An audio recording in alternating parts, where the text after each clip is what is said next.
Duck Hodges and Mason Rudolph coming right back. Eventually, Roethlisberger able to get back in there, and a much tougher than expected win over the Dallas Cowboys. Yeah, I know. And when Dallas went up and you're sitting there watching it, at least me, I wasn't necessarily worried about it. I knew in fashion the Cowboys would somewhat fold and the Pittsburgh Steelers would win ugly because that's just who Pittsburgh is. I mean, even if Pittsburgh was up and they started up and it was 7-0, it was still going to be an ugly win. It wasn't just going because that's just not their style.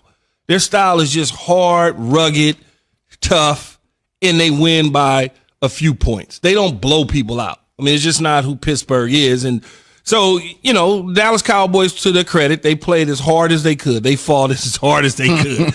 But it wasn't meant to be. It just wasn't meant to be. That offensive line, you look at Ezekiel Elliott, man, I feel bad for him. 3 years ago, best running back in the National Football League. Offensive line certainly makes a difference. Having Dak Prescott underneath the center makes a world of a difference. And now Ezekiel can't even get out of his own way. But he got his money. No, but yeah, but we're not even talking about the money side of it because the money side of it is in the back pocket and in the bank now, right? It's about winning and living up to the expectations. And when I can't get the necessary yardage or the touches that I need to be able to do what they paid me to do, I don't feel good inside, even though I got the money.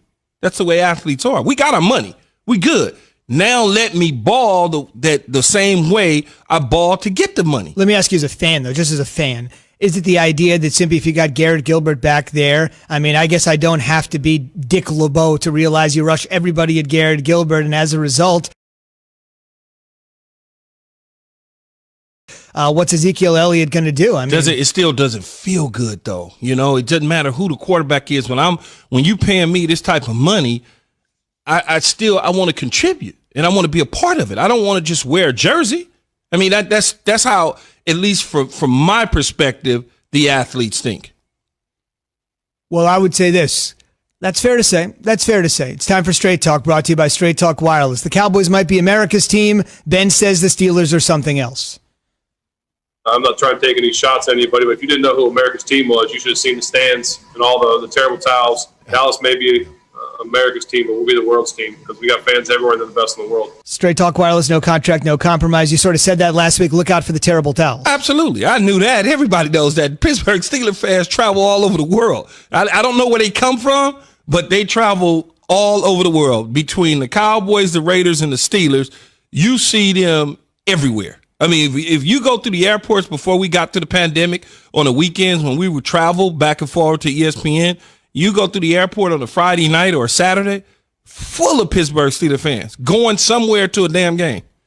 I'll say this, watching the first half last night, I'm like, all right, Gilbert's coming out here, the Cowboys looking like they belong. What? Kind of shocking. Shocking that they look like they belong, but also the Steelers understanding at times they played to their competition to a degree, Key. And then watching Big Ben get hurt. I just sat there. I literally was having orange juice, and I almost spit my orange juice out when I saw that his knee give out, and I got worried because him going back to the locker room. But even after the game was over, Key, I walked away saying, yes, the Steelers are 8-0. But after watching the Chiefs, I'm like, all right, the Chiefs are still the best team in football, even though the Steelers are undefeated. I'm not ready to give them that mantle yet because they're undefeated. See, you said something that made my eyebrows move up. The Chiefs are the best team in the AFC. Don't know if they're the best team in football. I know they're the best team in the AFC. I don't know about the best team in football because that team I saw last night, that's fair. They may have something to say about that. They just may have something to say about it. What will it take for the Steelers to ascend to the top spot in the real rankings or put them at the very top of the NFL, considering they're winning ugly, but they're winning at a clip like nobody else is? Yeah, they're right there, though. They're in the tops. I mean, they're in the top 5. The interesting thing about Pittsburgh is that they're 8-0 right now. And as they continue to move forward, they're going to get to 9-0 and 10-0 and presumably 11-0 and 12-0. This is, Jay talked about Kansas City. It talked about certain situations, teams having undefeated records and who would try to go undefeated. The Pittsburgh Steelers and Mike Tomlin, if they get to a point where they can be 16-0, I promise to God they're going 16-0. Because that's what his personality and who Coach T is.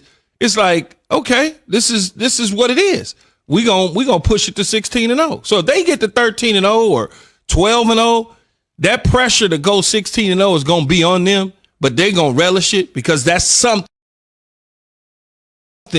I believe that they would like to do if they had the opportunity to, as an organization as well as a head coach. I thought a couple of weeks ago we were getting into an argument about this. I thought you said that if you get to that point where you get like 14-0, 15-0, that you start to think about, do I rest Big Ben? But there's that psychologically of Mike Tomlin? The difference, so Mike T is the type of dude that just his personality is like, we gonna get to 16-0 by resting our guys and doing what we need to do to keep everybody healthy, but our eyes is gonna be on 16-0, if that makes any sense to you. Do just enough. Do both. To do both in just enough. But you got to remember, too, also, they're probably going to have to go to length because of Kansas City.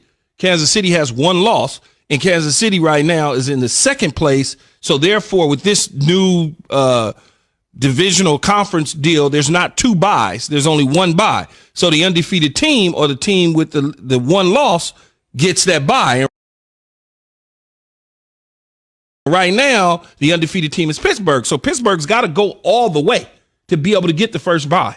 Now remember this. Now remember their game got postponed with the Titans. They played at a later date. So Steelers don't have a bye week. I mean, they're playing how many weeks straight? I think they're playing every week straight, pretty much. And the key's the bye, And the key's point. I hear you, but for Big Ben, I've seen him have injuries. I mean, you wish that you had a week off just to help him out. They'll figure out how to get him healthy. See, they may not. I don't know who they play that's a week on their schedule, but if they got a weak opponent, they could just leave him in practice and light and not practice that week. Jaguars next week. See, they might have Bengals a walkthrough. and Jaguars. They may just have a walkthrough. As Jay said, Bengals on the way immediately for them. Key wanted to mention this year, 7 teams are making the playoffs. Only one team, the top team in each conference, gets the first round bye. And right now, that would be Pittsburgh over Kansas City. Plenty of time to go, though, during the season. We're asking on the Dr. Pepper Twitter feed, who's the NFL MVP? Be a part of Keyshawn, J. Will, and Zubin Nation on the Dr. Pepper Twitter feed. ESPN Nation presented by Dr. Pepper. It's official.